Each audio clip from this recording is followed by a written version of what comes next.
xiyonat qilgan ayolni nima qilsa bo'ladi? Siz nimadir qilishingiz hojat yo'q. Alloh o'zi jazolab qo'yibdi. Alloh suygan bandasini unaqa qilmaydi. Eriga xiyonat qilgizib qo'ymaydi. Yo'l qo'ymaydi u narsaga.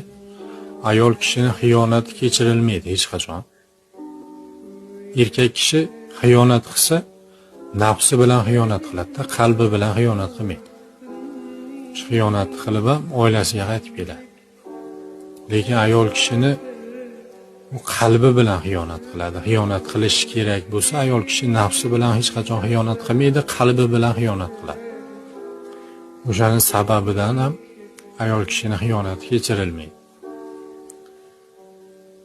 Bu so'raydigan narsa emasda bu. Qaysi erkak o'zini ayoli xiyonat qilsa, u ayol bilan yashaydi. Hech qaysi erkak yashamaydi.